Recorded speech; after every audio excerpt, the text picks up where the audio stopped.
Dit programma wordt mede mogelijk gemaakt door Flexoman Power Services. A personal touch with a perfect match.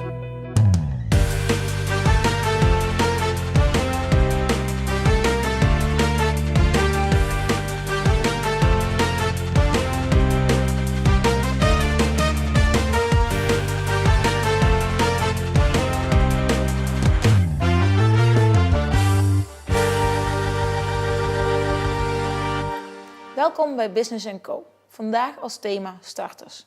Steeds meer werknemers durven de stap aan naar het ondernemerschap. Ik zelf was er een van enkele jaren geleden.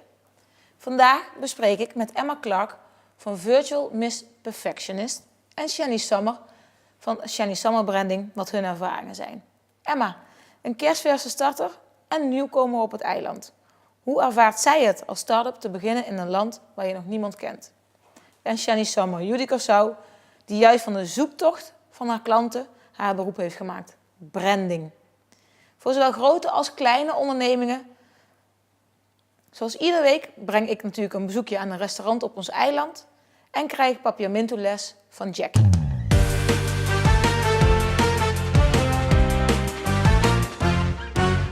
Shani Summer, start-up in 2013, gestart met ondernemen. Hoe is het jou de afgelopen jaren afgegaan als starter wonende op Curaçao? Nou, het begin was niet makkelijk, zeg ik eerlijk. Ik moest nog even mijn draai vinden. Ik moest nog even vinden wie ik ben en hoe ik mezelf ga presenteren. Hoe ik mijn bedrijf ga promoten. Hoe ik klanten moet krijgen. Dat was sowieso het moeilijkste gedeelte. Dus het eerste jaar was even proberen, even tasten. Even kijken wat goed bevalt bij de klanten. Maar eenmaal ik mijn draai heb gevonden, begonnen de klanten ook te volgen. Dus het is een kwestie van leren en wennen. Ja. Hoe lang ben je nu aan de slag? Officieel sinds 2013, daarvoor onofficieel sinds 2010. 2010. Dus je bent in totaal, je bent eerst achter de schermen begonnen, laten we het zo noemen. 2013 echt je bedrijf opgericht. Ja.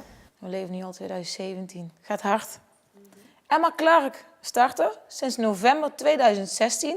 Woonachtig op Curaçao en in juni 2017 de stap gezet naar ondernemerschap. Emma, wat is voor jou de reden om ten eerste de stap naar Curaçao te nemen en dan ook nog gelijk voor ondernemerschap te gaan op een land waar je niemand kent? We zijn voor het werk van mijn partner naar Curaçao verhuisd in november 2016. En dat heb ik eigenlijk aangegrepen om het roer volledig om te gooien. Ik heb 10 jaar in het onderwijs gewerkt. En daar wilde ik niet mee verder, dus ik ben gaan zoeken wat dan. En toen liep ik tegen een training aan voor Virtual Assistant. En ik was zo blown away dat ik dacht, dit wil ik gaan doen. En ik heb de training gedaan en het balletjes gaan rollen. Je zegt Virtual Assistant, wat doe je precies? Als Virtual Assistant help ik ondernemers. Het liefst perfectionistisch, omdat ik dat zelf ook ben. Dus dat begrijp ik gewoon zo goed hoeveel stress dat kan geven.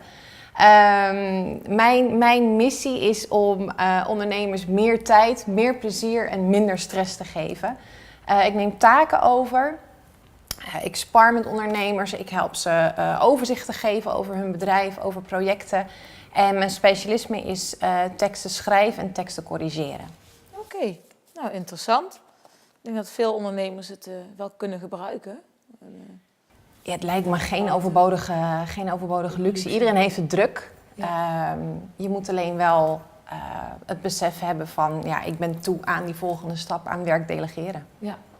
Je doet me een beetje aan mezelf denken toen ik hier kwam wonen. Want ja, ik ben in Nederland opgegroeid.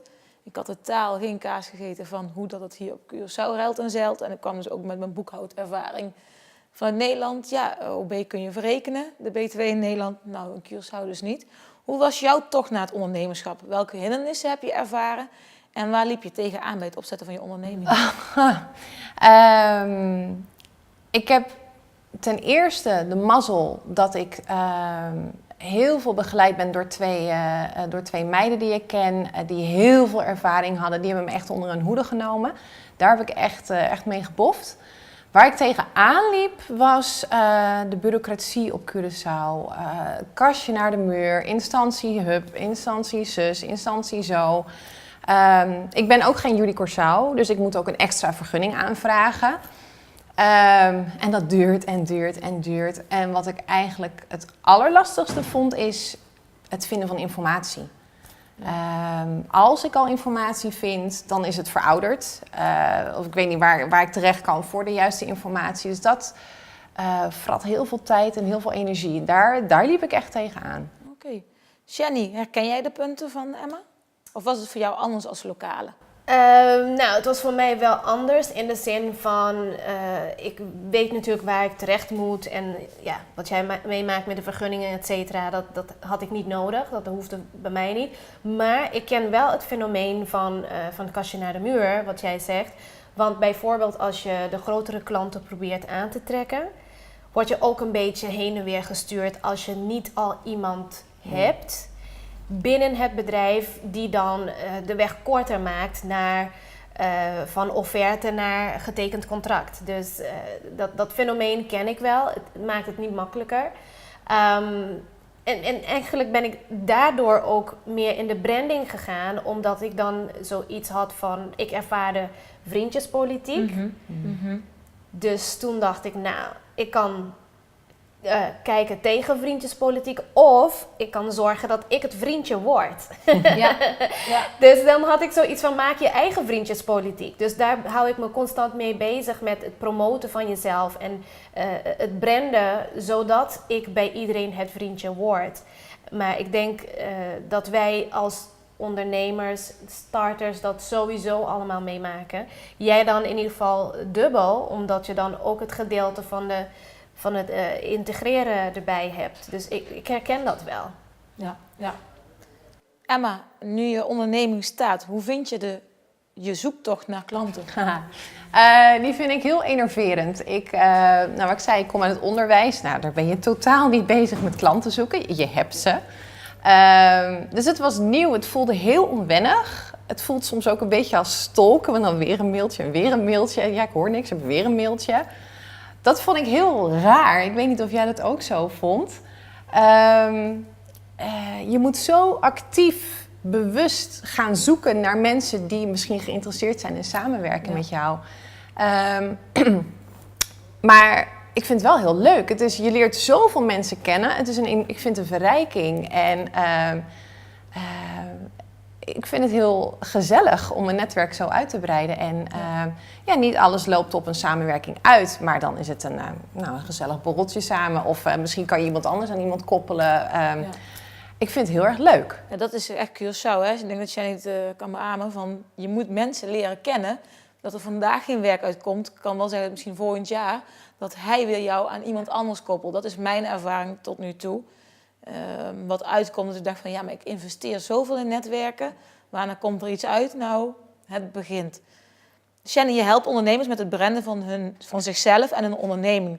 Hoe ben je erop gekomen en hoe help je hun hierbij? Dat wil ik je dadelijk daar een antwoord op. Na een korte break en wijn en spijs.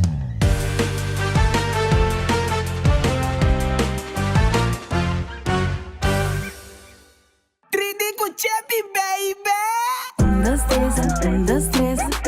Activa de un, dos, tres. Un, dos, tres, sin verlo y capes. Queda conectada en the weekend mes. Eda tata shell. Ya pierde mitad activé.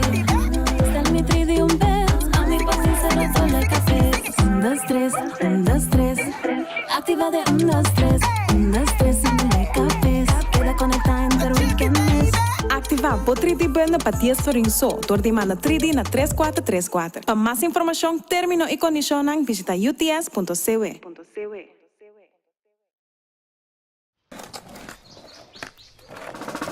Yes, alle met G's bedrijven kon douchen ta. KFC, KFC, KFC, KFC.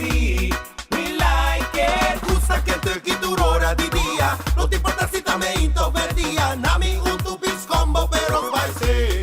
We like it. La briva ca Colón, Punta Salía. Santa Rosa y Santa María. KFC ta di esquina a esquina.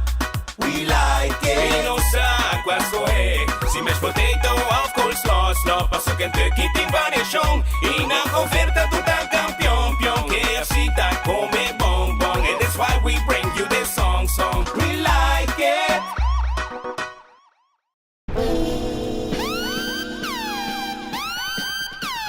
paga vários recibos, recargar telefone pré-pago e compra pagatino fácil lie e conveniente na mais que localidade rond Corsão com Pagomático. Usando Pagomático, não tem gasto adicional e por pago com Leão, qualquer tarjeta de qualquer banco, tu tem maestro. Off cash. Com Pagomático, você tem chance de ganhar cash. Ou um auto novo de game show mais excitante na televisão, Baie. Para mais informação, visita nosso website mcb-bank.com ou chama 466-Jusum. Pagomático, outro serviço de Boban comigo, Maduro em Curious Bank.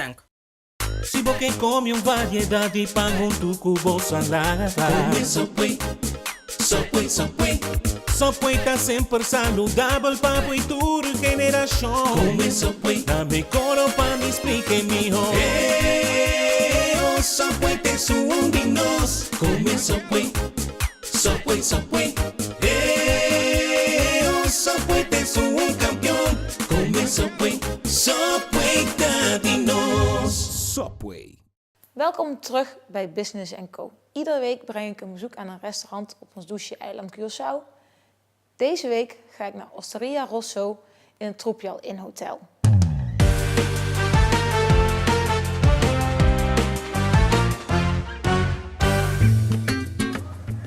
Welkom terug bij Wijn en Spijs. Vandaag zijn we te gast bij een bekend Italiaans restaurant in Curaçao. Vandaag zijn wij bij Osteria Rosso, gevestigd in het Tropial Inn Hotel.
Vandaag zitten we hier met Jean-Paul Bouwense van Osteria Rosso.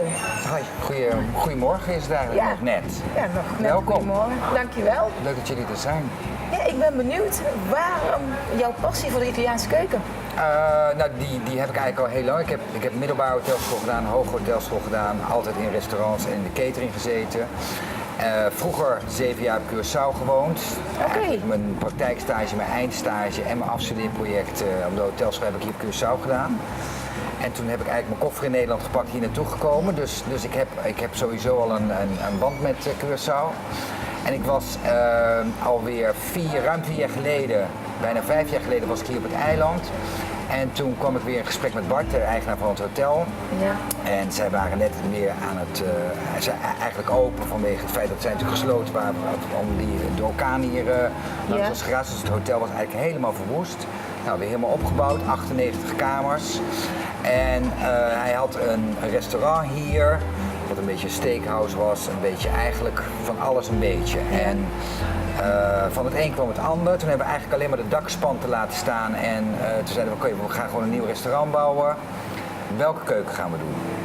Nou, hier komen in het hotel heel veel nationaliteiten. Ja. Van Russen tot Chinezen tot Argentijnen, Nederlanders. Eigenlijk van alle windstreken in de Oké. wereld. En eigenlijk is de Italiaanse keuken de meest gegeten keuken in de wereld. Dus zodoende hebben we gekozen voor een Italiaans concept. Ah, wat grappig om te horen. Ja. Ja, leuk. Dat is Maar eigenlijk, zo is het begonnen. je kan dus eigenlijk ook een beetje papiamento. Papiamento. Zie een tikkie. Ah, wat leuk. Kijk. Maar ik durf het nooit te praten. Dat is eigenlijk het grootste probleem. Dus nee, ik versta het sowieso. En als het moet, spreek ik het ook zeker. Dus met personeel is in die zin ook weer flexibel. Dat ze de talen op kunnen pakken. Ja. Je hebt natuurlijk ook weer internationaal personeel hier staan in Ja, de keuken. ik heb inderdaad mensen uit Nederland, ik heb veel lokaal, ik heb mensen uit Venezuela, Colombia, Santo Domingo. Het is eigenlijk een melting cruise van personeel hier. Wel allemaal met een passie natuurlijk voor de Italiaanse keuken. Ja. Dat is wel belangrijk. Ja. Ja, Nou, hartstikke leuk. Wat ik ook zag is dat mensen met allergieën bij jou terecht kunnen. dat klopt. Ja, dat is in Europa en in Amerika en dergelijke is het eigenlijk een enorme hype geworden. Goed en slecht, want het wordt ook te snel nagegrepen, maar dat is eigenlijk de glutenintolerantie en glutenvrij eten. En aangezien wij hier daar ook op wilden inspelen en op Curaçao het nog eigenlijk weinig gebeurde, hebben we eigenlijk vanaf dag 1 dat we open zijn gegaan, hebben wij iedere dinsdag hebben we glutenvrije avond. Dat houdt in dat wij alle pizza's, waarvan we de deeg dus ook vers zelf maken, maken we glutenvrij. Oké. En de pasta's die kopen wij speciaal in glutenvrij. En dat komt zeker de pizza's, omdat het heel moeilijk is eigenlijk om thuis glutenvrije pizza te maken. En hier op Curaçao geen restaurants die het doet. Dachten wij, dan doen wij het. Ja. Je kan het overigens ook gewoon van maandag tot en met zondag bestellen, als je het van tevoren aangeeft. Maar de dinsdagavond is daar speciaal voor. Speciale avond. Ja. Maar mensen die dan niet glutenvrij willen eten, kunnen dan gewoon normaal ook Ja. eten Ja, bestellen. ja. En dan heb je ook nog iets op een woensdag, begreep Dat ik? klopt. Op de woensdag hebben we de Pastamania. Dat is dat alle pasta's 25 gulden zijn. Het is er eigenlijk uit geboren dat we vorig jaar zomer, bij ons is de maand juli, augustus een beetje een slappe maand. Wij draaien daaromheen juist goed. Toen hebben we het van maandag tot donderdag gedaan en dat sloeg eigenlijk zo aan dat we het hele jaar door doen we het op de woensdagavond. Dus ook dat de minder bedeelde mensen wat sneller uit eten kunnen gaan. Ja. Oké, nou voor de kijkers thuis, woensdag dus, 25 gulden voor een pasta gerecht. Klopt. Ik ben benieuwd naar jullie keuken, ik wil Nou graag kijk, proeven. het komt toevallig net aan. Alsjeblieft. Een carpaccio? Ja, dit in het midden hoor. Dankie. Oké, dit is eigenlijk een voorbeeld van hele simpele, eerlijke Italiaanse gerechten die we maken. Dat is eigenlijk ook de basis van ons concept, is dat wij een hele simpele, eerlijke Italiaanse keuken willen maken. Hier op Curaçao heb je veel bedrijven die zeg maar de Amerikaanse Italiaanse kant doen, maar wij doen de Europese Italiaanse kant. Ja, want eigenlijk bij de Italiaanse keuken, wat ik ervan ken, ik ben vorig jaar in Italië op vakantie geweest. Een beetje olijfolie, peper en zout. En het smaakt geweldig. Ja. Er hoeft niet van alles bij aan kruiden, rompjes, sausjes. Nee, heel weinig inderdaad. Wat ik zeg ook, ze proberen het zo simpel en eerlijk mogelijk te houden. Omdat vooral de producten die daar gewoon heel veel van het land komen, die hebben gewoon geen smaakversterkers of verstevigers en dergelijke nodig. Dus we proberen ook zoveel mogelijk van onze producten uit Italië te halen. Dat lukt natuurlijk niet altijd, want we zitten hier nou eenmaal op een eiland. Dus dat heeft soms voor- en nadelen.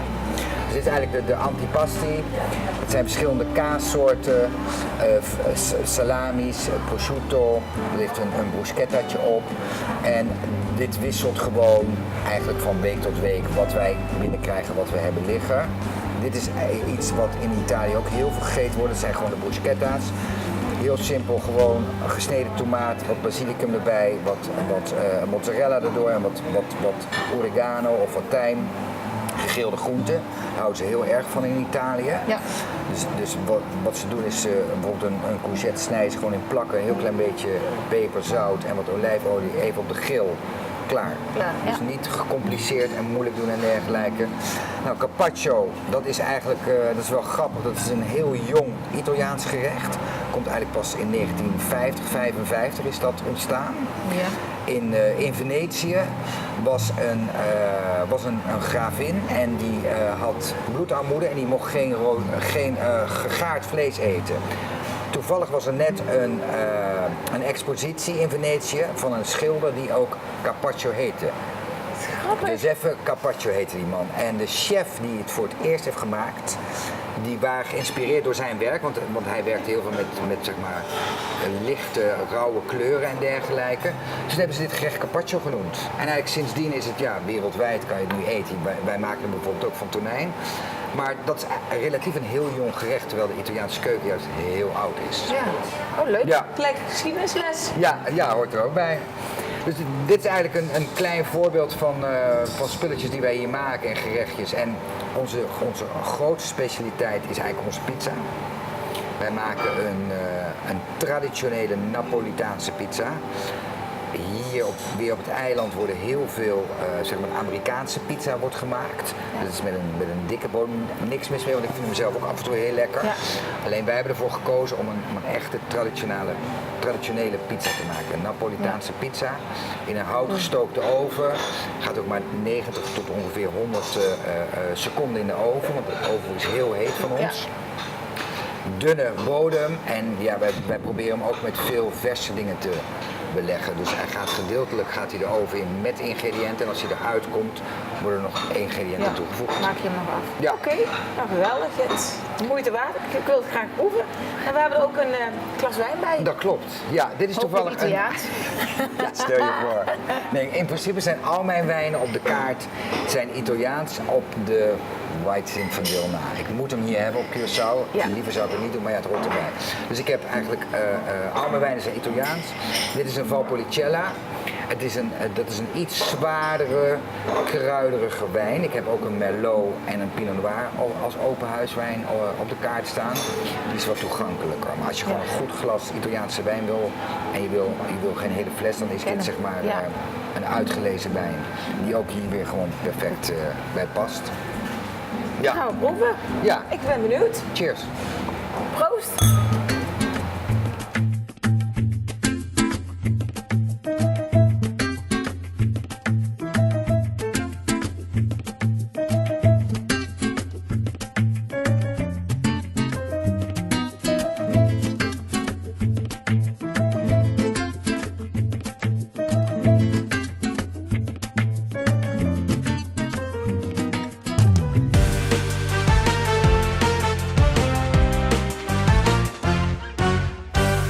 Jenny, je hebt de struggles van het ondernemerschap gekend. Want ja, hoe kom je aan je klanten? Dat is de eerste vraag die je hebt als je onderneming stapt. Het is altijd wel makkelijk om te zeggen, ik heb voor een werkgever gewerkt. Wat hij kan, kan ik ook. Maar dan moet je het in één keer allemaal zelf gaan doen. De vraag van ieder ondernemer is dat, laat staan een starter. Van je eigen zoektocht naar je klanten heb je je beroep gemaakt. Je hebt ondernemers met het branden van hun product, maar ook van hunzelf. Kun je daar iets meer over vertellen? En heb je misschien ook tips voor me? Ja, het komen naar klanten is natuurlijk de raadsel, maar het is natuurlijk ook waar je het hele bedrijf om draait.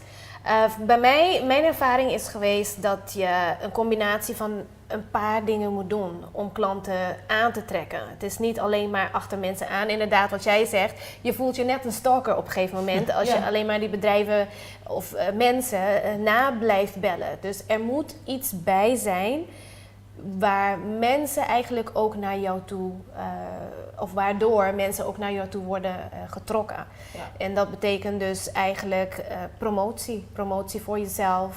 Daarom is ook een van mijn tips eigenlijk, gebruik publiciteit en promotie. Zonder promotie is er geen business. Zo makkelijk is het gewoon. En het moet ook heel belangrijk voor elke ondernemer worden om hun expertise vast te leggen, om hun ideeën en het belang van hun ideeën of wat ze aanbieden te laten zien en bij te brengen bij het publiek en de toekomstige klanten. Dus het is niet eigenlijk alleen maar klanten zoeken, maar het is ook klanten aantrekken.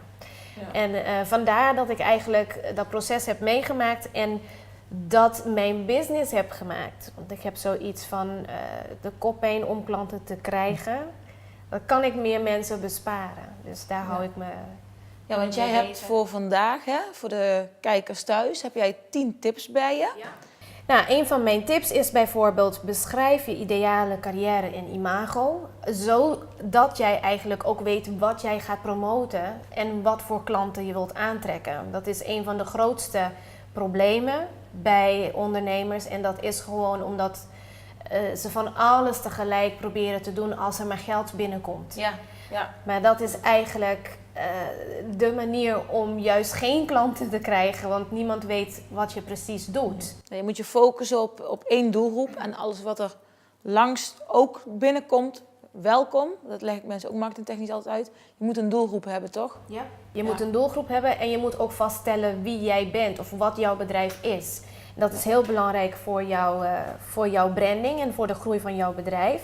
Daarnaast is het belangrijk om je introductie te oefenen. Ik zeg altijd tegen mensen die een bedrijf gaan opstarten, als je jezelf gaat voorstellen, denk aan de ander. What's in it for them? Vraag je dan jezelf af. In jouw introductie moet het al duidelijk zijn waar je mensen mee helpt. Dus oefen jouw introductie. Een andere tip wat ik graag wil meegeven is om jouw persoonlijkheid eigenlijk de leider te laten zijn in jouw carrière. Dus zoek carrière-mogelijkheden die bij jouw persoonlijkheid passen. Dat verkoopt ook veel makkelijker en jouw dienstverlening is dan ook veel vanzelfsprekender. Dus dat gaat ook makkelijker. Neem geen shortcuts. En wat ik daarmee bedoel is, probeer niet om stappen te skippen. Je moet promotie doen. Je moet investeren in je carrière. Je moet investeren in jouw ontwikkeling, in jouw kennis. Denk niet dat je sneller dan de ander kan zijn door minder geld uit te geven aan advertising of aan training. En dat je dan er toch komt, somehow. Ja.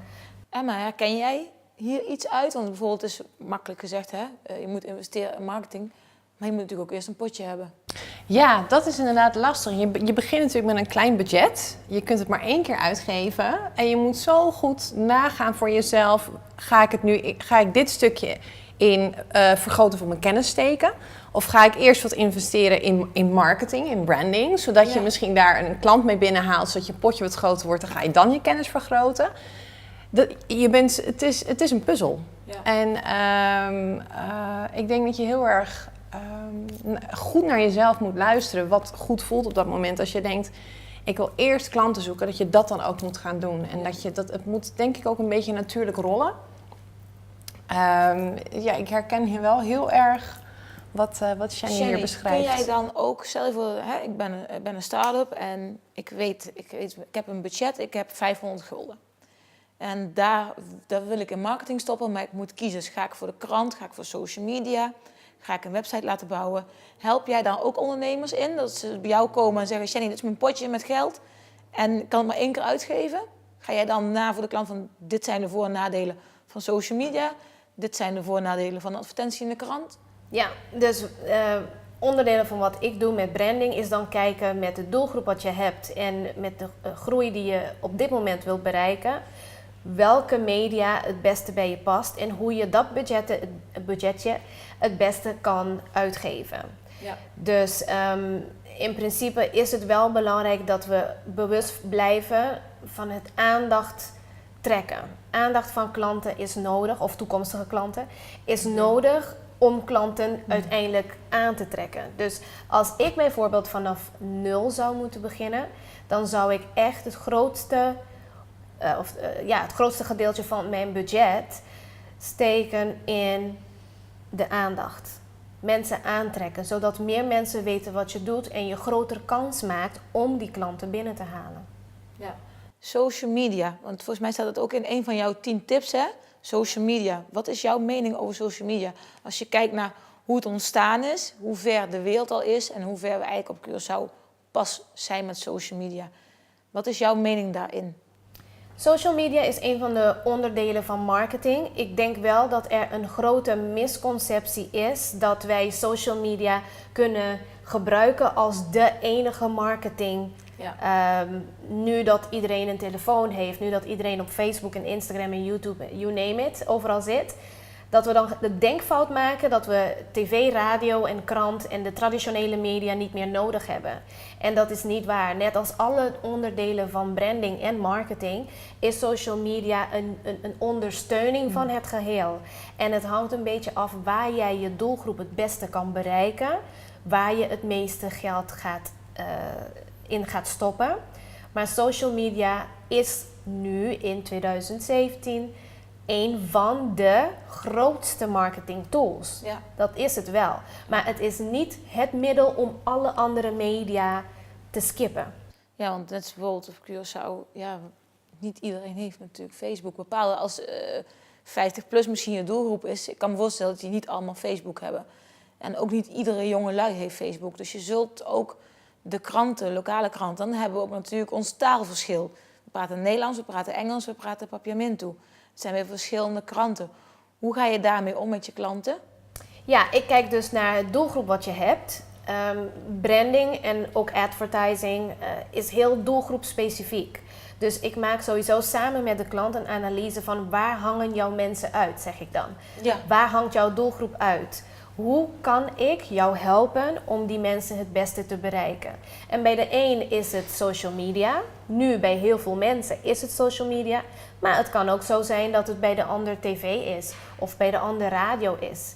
Dus het is echt heel klantspecifiek en heel doelgroepspecifiek. En daarom back to the basics.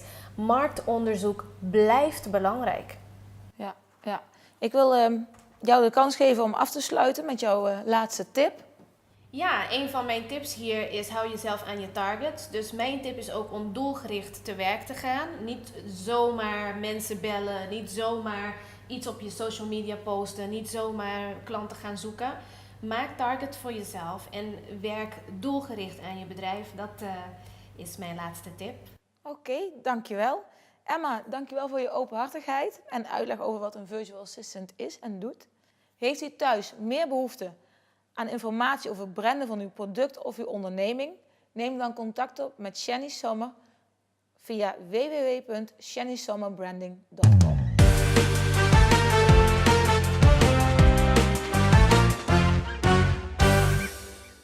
Il luna di ottobre trobeta fun na UTS. Recargabo chip com fun miles tem il luna aqui com chance de ganhar um Samsung S8 e 25.000 fun miles. Tambe, hopi prêmio heavy tursimang. Para recargar 10 florin ribobo chip, manda um SMS com RC Spazi 500 na 2222. Of para pôr 25 florin, manda RC Spazi 1250 na 2222. Para mais informação, termino e condicionam, visita UTS.com. Yes,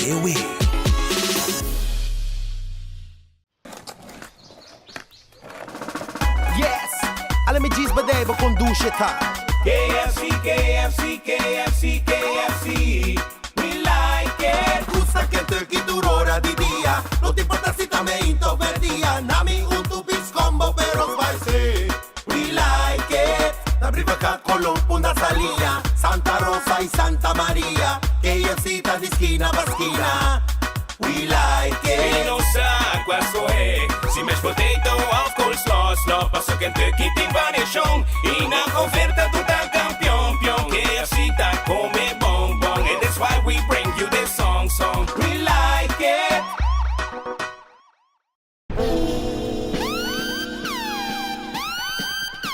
Paga vários recibos, recargar telefone pré-pago e compra pagatino fácil, lie e conveniente na mais que localidade rond Corsão com Pagomático. Usando Pagomático, não tem gasto adicional e por pago com Leão, qualquer tarjeta de qualquer banco, tu tem maestro. Off cash. Com Pagomático, você tem chance de ganhar cash. Ou um auto novo de game show mais excitante na televisão, Baie. Para mais informação, visita nosso website mcb-bank.com ou chama 466-JUSUN. Pagomático, outro serviço de boa banco comigo, Maduro em Curious Bank.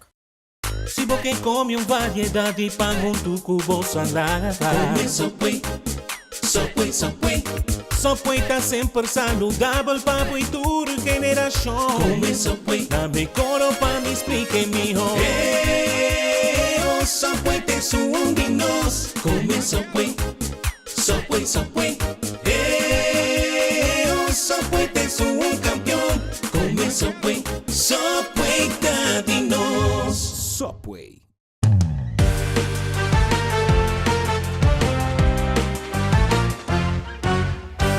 Welkom bij Papiamento & Co. Vandaag ga ik de dagen leren. Ik heb er zin in. Bon Emily, inderdaad, vandaag gaan we de dagen van de week leren. Edianandissima. Maar we beginnen met vandaag. Vandaag, awe. Vandaag, awe. goed zo, nog een keer. Vandaag, awe. morgen, Mañang. Morgen? Mañang. Yes, goed zo. Herinneren de NG. Heel goed gedaan. Van vorige week, ja. Ja, Robibom. Dan hebben we overmorgen is otro mañang. Overmorgen? Otro mañang. Goed zo. Morgen? Mañang. Goed zo. Vandaag? Awe. Goed zo. Overmorgen? Otro mañang. Robibom. Gisteren? Ayer. Gisteren? Ayer. Goed zo. Gisteren.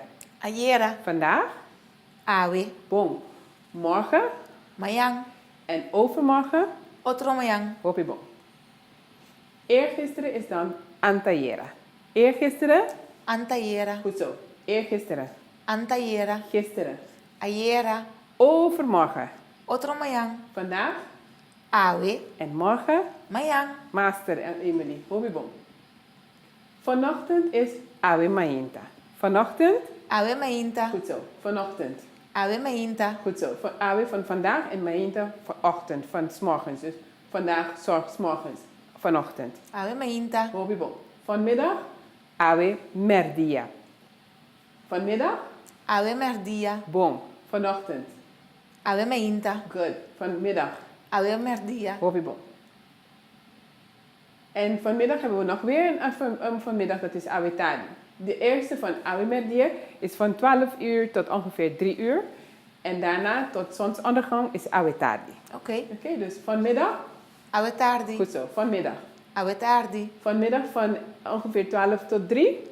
Awe Merdia. Robibom. En vanochtend? Awe Mainta. Goed zo. Vanavond? Awe Nochi. Vanavond? Awe Nochi. Goed zo, nog een keer. Vanavond. Awe Nochi. Goed zo. Vanmiddag van ongeveer 3 tot zonsondergang. Awe Tardi. Goed zo. Vanmiddag van 12 tot 3. Awe Merdia. Goed zo. En vanochtend? Awe Mainta. Goed zo. Nog een keer vanavond? Awe Nochi. Bom. Simang is week. Simang? Simang. Zie, heel goed. Week bedoel ik. Simang. Dus Simang. ja, bom. Maandag. We beginnen met maandag. Maandag, Jaluna. Maandag? Jaluna. Goed zo. En Ja is van dia. Dia is dag. Ja. Dus goed zo. Maandag? En Luna is maan. Yes. Ja, goed Ja. zo. Heel goed. Luna is maan. En Luna betekent ook maand met een D. Oké. Goed. Dus maandag, Jaluna. Maandag? Jaluna. Heel goed, Emily. Dinsdag is Jamars. Dinsdag? Jamars. Goed zo. Dinsdag. Jamars. Maandag? Jaluna. Heel goed. Dan hebben we woensdag, Jarasong. Woensdag? Jarasong. Goed zo. Woensdag. Jarasong. Dinsdag. Jamars. Goed zo. En maandag? Jaluna. Super. Donderdag is Jawips. Donderdag, Jawips. Donderdag. Jawips. Goed zo. Donderdag? Jawips. Goed zo. Even maandag. Jaluna. Goed zo. Dinsdag? Jamars. Goed. Woensdag. Jarasong. En donderdag? Jawips. Boom. Vrijdag? Jabierne. Vrijdag? Jabierne. Boom. Vrijdag. Jabierne. Donderdag. Jawips. Dinsdag. Jamars. Maandag. Jaluna. Woensdag? Jarasong. Hey, je doet het goed. Hoppie-bom. Dan hebben we zaterdag, Jasabra. Zaterdag? Jasabra. Goed zo. Zaterdag. Jasabra. Good. En de laatste, zondag, Jadomingo. Zondag? Jadomingo. Good. Zondag. Jadomingo. Goed zo. Maandag. Jaluna. Good. Dinsdag. Jamars. Woensdag. Jarasong. Donderdag. Jawips. Vrijdag. Jabierne. Zaterdag. Jasabra. Hobbybom. Heel, heel goed. Dat is makkelijk. Nou, ik vind het best moeilijk hoor. Je hebt het goed gedaan Ik hoor. zie het voor me gelukkig. Dan hebben we zondag voormiddag is Jadomingo Merdia. Zondag voormiddag? Jadomingo Merdia. Goed zo, good. Merdia, goed. Dus zondag voormiddag? Jadomingo Merdia. Goed zo. Zondag namiddag? Jadomingo Atardi. Zondag namiddag? Jadomingo Atardi. Goed zo. En hiervoor, voor zondag, kan je alle dagen van de week invullen. Nog een keer. Ik zal het zeggen dan. Maandag voormiddag. Jaluna Merdia. Yes! Heel goed. En maandag namiddag? Jaluna Atardi. Super. Vorige week is Simang Pasa. Vorige week? Siman Pasa. Heel goed. Nog een keer. Vorige week. Siman Pasa. Goed zo. Volgende week is otro simang, weer NG. Volgende week? Otro simang. Goed zo. Vorige week. Simang pasa. Goed zo. Volgende week? Otro simang. Goed zo. Vorige maand is luna pasa. Vorige maand? Luna pasa. Goed zo. Vorige week. Simang pasa. Vorige maand. Luna pasa. Goed zo. Volgende week. Otro simang. Goed zo. En volgende maand? Otro luna. Volgende maand? Otro luna. Goed zo. Volgende maand.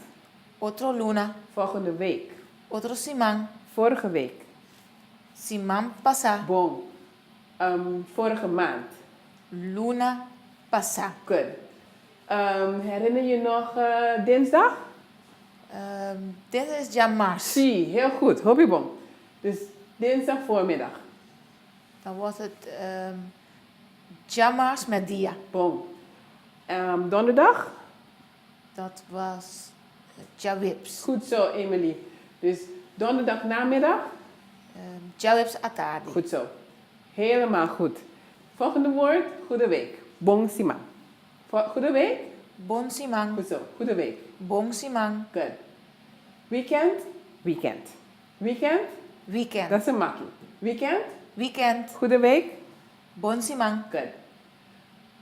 Goede weekend, goed weekend is bon weekend. Goed weekend? Bon weekend. Bon, goed weekend. Bon weekend. Dus weekend is? Weekend. Goed zo. En goede week? Bon simang. Goed zo. Emily, vandaag gaan we afsluiten met tot volgende week. Teotro simang! Het Nederlands Papiermens woordenboek van Sydney Hubert nu verkrijgbaar bij Mensing Caminada.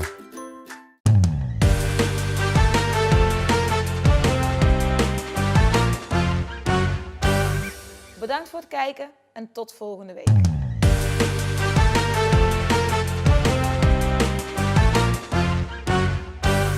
Dit programma werd mede mogelijk gemaakt door Flexo Manpower Services. A personal touch with a perfect match.